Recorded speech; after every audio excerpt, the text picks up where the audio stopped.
I have had 2 tire blowouts. The first tire blowout I had was I think it was our first year, and we had gone to Alaska. We had done this whole big loop. We had 25,000 miles on stock tires, the Westlake stock tires. I essentially got lucky. I should have changed them. I was at a tire shop, and I had the opportunity to change them. I was like, oh, they look fine, and I didn't change them, and they blew out. Like an hour into the trip, right before we got to our campground, it was I think it was like 100 degrees out, so it was super hot. The roads were hot, and I had a tire pressure monitoring system, but it didn't go off because I don't think it had temp monitoring. So the tire never blew, just the cap came off of it. So it was still inflated, still rolling, but no tire loss, no tire pressure loss. So that shredded the side of our RV, obviously. And after that, we put Goodyear Endurance tires on, and we had no problems for several years until we had another one. And I think we just hit a road hazard for that second tire blowout that we had. So those are Goodyear Endurance. Those are great tires. If you have a travel trailer or a light fifth wheel, those are just great tires. And Mike will talk more about, the proper fifth wheel tires to have that are a little bit more heavy duty. What, 14 gauge or whatever, Mike? 14, yep. Yeah. So that time, there was nothing wrong with the tires. We had just left Lippert, actually. So everything was checked over. They had new axles, new suspension. Everything was new. Tires looked great, and it just happened. We had a tire pressure monitoring system, but with an immediate failure like that, like you hit a road hazard. I don't remember it, but that's clearly what happened looking at it. Sometimes it helps, sometimes it doesn't. Mike says that he's had some issues, and his tire pressure has saved him. Not my case. I think it just blew out so fast that there was no, the idea of it like helping me was not good, because I could hear the metal on metal rim against the sound barriers on the highway, or the Jersey barriers. So that was my indication something was very, very wrong. So from all of that, we've learned to obviously check, and then obviously have the right equipment to do it. So we have auto leveling on our travel trailer, so that helps us change stuff on the side of the road. Not everybody has that. A lot of people get leveling blocks and they just drive one tire up, so the other one is suspended automatically, or at least you get it to a close amount where you can just jack it up. And for me, I upgraded my jack, so I could just add a little bit to that. So you didn't jack up the whole weight, you're just jacking up a little bit of weight, and it makes it a lot easier. It is scary. It is scary to be on the side of the road. Perfect. Mike's got a 12-ton. Yes, exactly. If you do get a tire blowout, the idea is that you pull off the side of the road. If you're already trashed, make sure you get to a really good spot off the side of the road. You're not going to do any more damage. You've already done all the damage. So you might as well get to a safe place so you don't get hurt. I've never had a driver's side blowout, so that would be a whole different animal. We've had both of ours were on the passenger side, so you're protected from the side of the highway. We're lucky. We're just lucky. In both instances, we were able to pull over, not on an on-ramp because we missed the on-ramp, but to the side of the off-ramp. So you have a layer of protection between, you have a lane that's coming on, so everybody's aware of traffic, and then you're protected by that lane from the fast moving traffic. Every time we stop, every time I go to the gas station, we pull over at a rest stop, I walk around the RV. That we've been doing it for 5 years. The day you give up doing that is the day something happens. So it was like 2 a.m. we did a walk around, and I was checking the tires, and one of the tires just looked funky. Like it was all warped, and like it just did not look right. So we didn't have a blowout, but we just changed the tire right there in the rest stop. Mike, you've done, we recently did a panel at the Florida RV show about safety and towing, and you've gotten to share some of your experiences. Yes. And we were hearing from some people. You talked about doing your checklist, making sure you don't get distracted. Obviously, that's going to help prevent things, but it can't prevent everything. Tell us about the experience you've had and what you did to try and make sure that didn't happen again. Well, as Corey talked about earlier, we had the Westlake tires, the stock tires on our Grand Designs. We've had 2 Grand Designs with Westlake tires. In this Momentum, we have a triple axle Momentum, so we're heavy. So I got about 20,000 miles off the West Lakes, but long story short, we ran over some debris. I caught my tire was starting to lose pressure. My tire pressure monitor sensor went off and alarmed me to the fact that I was losing pressure. So I watched it for a few miles. I could tell the pressure was going down. So I pulled over into a truck stop, went ahead and changed my tire on the side of the road. Of course, or at a truck stop rather. Of course, it's dark out. It's nighttime when this stuff happens. So having your tools accessible and knowing where they are is another story when they're in the dark. But yes, so that was one instance. That happened to us twice, running over debris, causing low pressure failures or alarms rather. A third incident, our tire pressure monitor went off. We were in Nevada, and of course it's steaming hot outside. The roads are hot. I had the tire gaining pressure, expanding due to overpressure. My alarm sensor went off for heat and pressure, and I went ahead, pulled over, and actually let tire or air out of the tire rather to alleviate that pressure so we can continue on down the road. Again, that was going to be a blowout in the making. There was no doubt about it, but my tire pressure monitor alerted us prior to it exploding, and therefore we pulled over and went ahead and took care of business there. We've since changed to, well, the West Lakes are old, of course, and we've since changed to Carlisle tires, a 14-ply tire. We've had I'm on my second set of Carlisles. I seem to change my tires every 24,000 miles. That's just the way the rotation's working out. And that's what I feel comfortable with. So that's what we do for as far as tire safety. Now, I will tell you, my biggest fear of being a full-timer hitting the road was a tire blowout. So my checklist is before we even head out, I visually inspect all the tires. I make sure, I do torque my lug nuts about every 1,000 miles, at least I try to. And you will be surprised at the amount of lug nuts that are actually loose on your rim compared to the other lug nuts around. So torque your lug nuts, find out what the torque specs are on your lug nuts and tighten them down. I'm always checking and filling the cold pressure level before we even pull out hit the road. So I'm doing that. Turning my TPMS on my tire pressure monitors, make sure everything's good to go with my tire pressure in the tire specifically before we hit the road. Also look what's lesson learned. I've also am looking on the ground, what's in front of the tires before we leave the campsite. You'd be amazed what you might pick up right at your campsite. So that's another lesson learned. So while we're driving, I'd never really speed. I mean, I have people fly by me with travel trailers and fifth wheels. My target speed limit is about 62 miles an hour, 60 to 62. That's my running speed. That's where I feel comfortable at as far as stopping distance and the amount of weight we're hauling. And I think that's where my tires run great in regards to heat and pressure from my experience.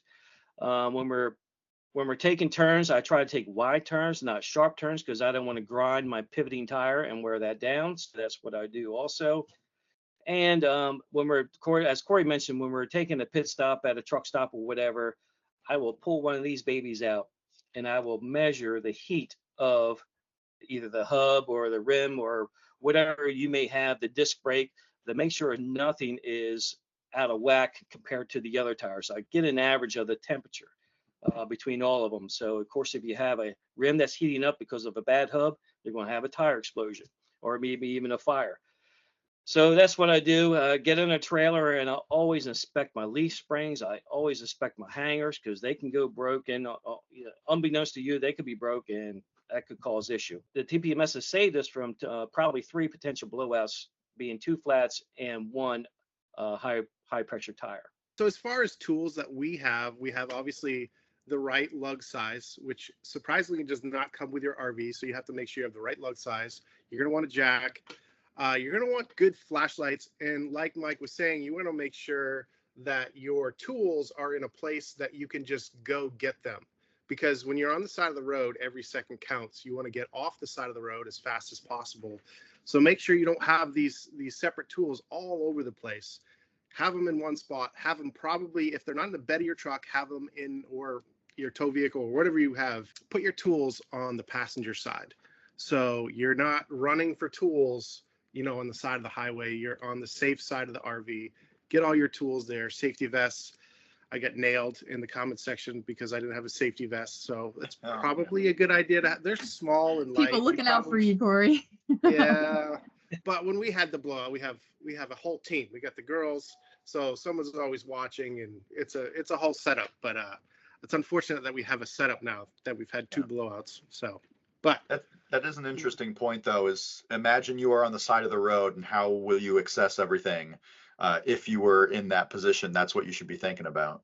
Yeah. Yes, because everybody can do it, whether they think they can or not. It is a really, really simple process. But I think the idea of it is very daunting. So don't let the idea of a blowout daunt you. You can do it. You don't need help. If you're in a safe place and you can wait for help, by all means do that, because some people, depending on their, accessibility, maybe they cannot. But for the most part, almost everybody can change a tire.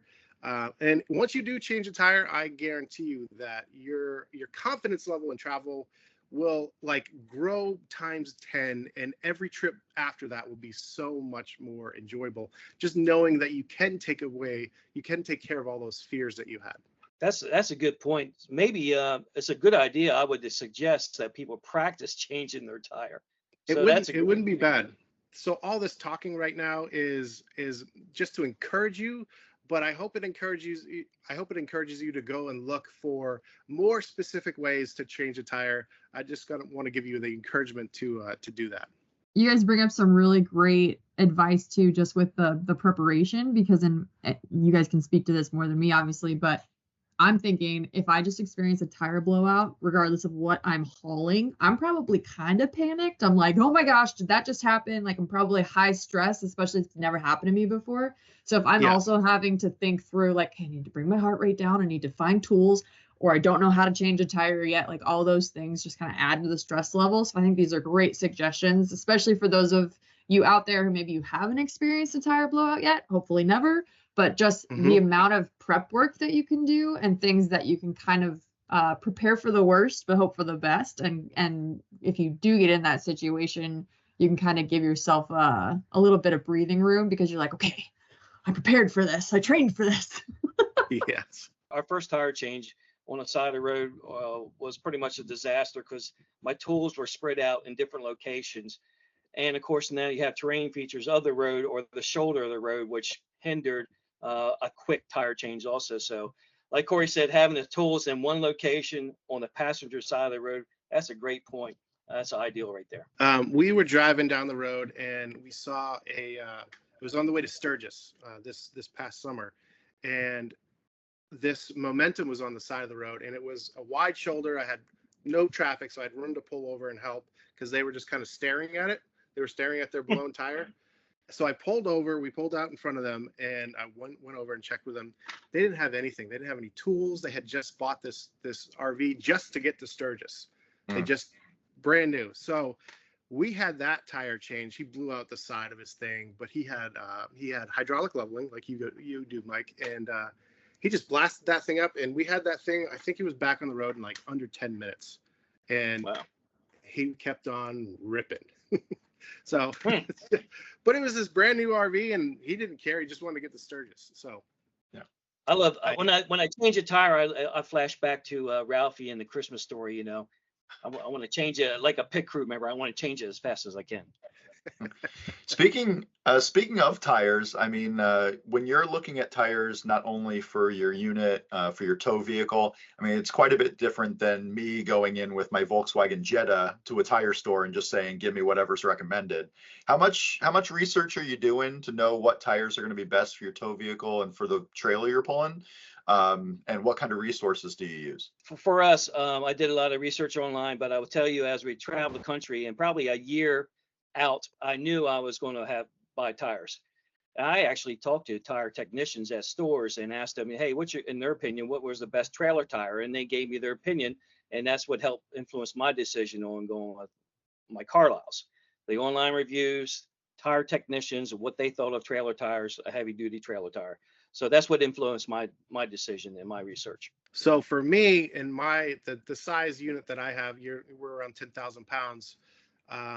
It's been well researched beforehand that I didn't have to do too much research, that the Goodyear Endurance were just the tire to have for that unit. So that's what we went with. And like I said, we had no problems after buying those for, it was 4 years plus. And then that random, we must have hit something, just destroyed the whole thing. We had like, the rim was just running down the road. Like it was just bad. There was no help for me there with a tire pressure monitoring system, unfortunately. But so that's what we went with. And make sure when you go in there, they will not balance your trailer tires. You have to specifically ask them to balance your trailer tires, because they will wear unevenly if they're not balanced properly. And they just don't, because they're trailers, and people are like, what do you need a smooth ride in the trailer for? You need a smooth ride in your trailer too. All your cupboards will thank you for it. But make sure you specifically ask people to balance your trailer tires too. Tires are they're the most important thing. They're the only thing that's touching the road. They not only, you don't just watch for blowouts. Your tires can tell you a lot, whether you have a bad bearing or, a bent leaf spring. The way the tires wear can tell you a whole lot. So definitely pay attention to your tires. If you ignore them, it's not one of those things, you can't stick your head in the sand and just ignore that. Like, pay attention to your tires. They're going to tell you a lot. We had Jeremy from our Tech Institute do a session with us last year in Scouts, and this is a portion of RV Owner School. If you choose to do this type of classes, yeah, you can see those problems that are arising just from the wear. So it's important, as Mike said earlier, as Corey said, is just keep checking your tires, make sure that's part of your inspection. Even if you don't suspect, you didn't have any troubles on the drive, you don't suspect anything's happened, just always be checking those, because you might be seeing some wear that can pinpoint something else down the line. So that's super cool information. Once you have these tire experiences, especially Corey with that blowout, it sounds like it was a random occurrence. You have your checklist beforehand. Was there anything that you thought about doing after that could have changed the situation, or did you just add anything to your checklist because of it? I know when it happened. I did something I don't normally do. There was 3 lanes, and there was a tractor trailer and tons of people in the fast lane, and the tractor trailer was going, 45 miles an hour down the middle lane. So I went to the tractor trailer, the right hand side, and passed on that side. I typically don't do that, and I don't know that was why it happened, but I don't know. Just go with your gut as far as when you're traveling. That side is typically going to have more debris in it, because it's getting knocked off the side of the road. And I think that's when it happened. We've upgraded our tools since. Every time we had the right tools, but then you're like, if I can slice another minute off of this, downtime, I'm going to upgrade my tools to make it that much easier. I've definitely done that. I'm going with the impact, a nice heavy duty impact gun now, and a nice high impact socket. So to get the job done faster, yes. So Mike, Corey, what are some of your top tips or advice for people getting in situations like this? Like, what tools would you use, or what advice would you give them? The first thing is, you can do all you want to do and you still might get a blowout. The number one thing is, don't panic. You can solve this issue. Just don't panic. Think it through. Where's the safest place to pull over? And then make sure you're safe, and then start doing things to fix the situation. But don't panic. Put your truck in park. Make sure your wheels are chalked. Make sure you have the tools on the right side of the vehicle, the passenger side of the vehicle, and you're going to want a tire lug. You're going to want blocks to run up on. You're going to want a jack. You're going to want an impact wrench. I think you need an impact wrench, because there's a bunch of jobs that I've done on the road that I could not do without an impact wrench. So get a good impact wrench, have the right lugs to take it off. Just take your time to do it right. Don't linger on the side of the road. You want to get off the side of the road as fast as you can, and then have a torque wrench to make sure you're not over tightening, because if you over tighten, some of these aluminum rims, you can actually crack and ruin the rims by over tightening, and you'll just shear it off. And you're not doing, tighter is not better in most instances. So make sure you're not over tightening. Like a travel trailer like ours, you're at 96, 100 PSI or 100 pounds, and then a bigger fifth wheel, 125 plus. So you're going to want the right torque specs, then put it all down and get back on the road. You guys can do it. Don't let it scare you. Keep on going. Mike, do you agree with those? And do you have anything more you would like to add? Yes, I do agree with those. Those are all great tips, but preface all that. Make sure your spare tire is good. Oh yes. Yeah. That's Make sure pretty your good spare tire is good. We actually did a Facebook reel not too long ago about changing our spare tire because it was 5 years old. So check your birth date on your tire to make sure it's not over expired or expired rather, and make sure that you have a comparable tire and comparable rim as a spare tire also. So that's good. And after you put on your new spare tire, drive 100 miles, check and retorque your nuts if needed. So with your torque wrench. Hi, Missy. I want to thank Corey and Mike for joining us today to give us a little bit about their experiences on their tires and blowouts and lack thereof with proper maintenance. Thank you guys so much for joining us. Corey and Mike, where can folks find your experiences, these things that you've been talking about today? Where can they find you and follow you online? So I am Corey, my wife Jessie, and my two girls. We're Finding Our Someday. You can find us at Finding Our Someday at everything. So that's us. All right, guys. Thanks for watching. I'm Mike, and my wife is Missy. Of course, we are the Campoholics. We travel with our little Buzz. I call him Buzzkill, our little Frenchie. And you can find us on Facebook, Instagram, and all those social medias, YouTube, TikTok, and everything. So the Campoholics.